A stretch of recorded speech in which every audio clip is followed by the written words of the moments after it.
আজকে তোমাদেরকে দেখাতে নিয়ে এসেছি খুবই জাগ্রত মায়ের মন্দিরে। এই মায়ের নাম হলো বাটুল বুড়ি। এই যে এই বেলগাছটা তোমরা দেখতে পাচ্ছ, সিরিয়াসলি এই বেলগাছে নাকি কোনো কাঁটা নেই। সত্যি এই গাছে কোনো একটাও কাঁটা নেই। কেন নেই তোমরা একটু দেখে নাও।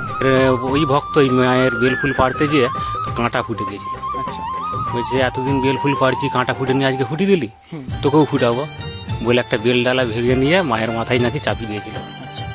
সেই দিকেই মা ওই গাছে আর কাঁটা রাখেন। যুগে যুগে আগে ছিল বর্ধমানের রাজার গড়ের ঠাকুর ছিল, ওখানে অন্যায় অত্যাচার দেখে ওখানে ধ্বংস করে বেরিয়ে চলে আসছে।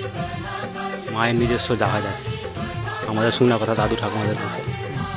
সেই জাহাজ এই অর্জুন গাছে বাঁধা থাকে। তোমরা কি ভাবছো এইটা কি জনবহুল এলাকা?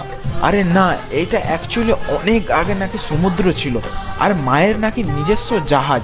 আমরা যার উপরে দাঁড়িয়ে আছি না, অনেক মাটির নিচে এখনো নাকি জাহাজটা রয়েছে। আর জায়গাটা হলো পশ্চিম মেদিনীপুর ঘাটাল থানার চৌকাতে। এই মা খুবই জাগ্রত মা। আর হ্যাঁ, এইখানে না অনেকেই পুজো দিতে নিয়ে আসে। কেউ নতুন বাইক কিনলে, কেউ কিছু কিনলে এইখানে পুজো দিতে নিয়ে আসে। খুবই জাগ্রত মায়ের মন্দির। মায়ের হচ্ছে দুটি বাহন ছিল বাঘ।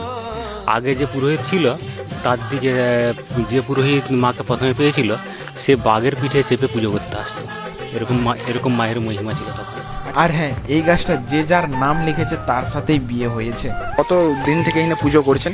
আমি ছোটবেলা থেকে। আপনার কি পূর্বপুরুষ এখানে পুজো করে গিয়েছিল? এই মায়ের মাহাত্ম্যটা কি?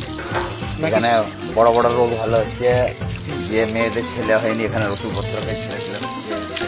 আচ্ছা, চলো টাটা, বাই বাই। কেমন হয়েছে ভিডিওটা জানিও, আর কে কোথা দিয়ে ভিডিওটা দেখছো ফটাফট কমেন্টে জানিও। আর এখান থেকে যদি ভিডিও দেখে থাকো সেটাও কমেন্টে জানিও।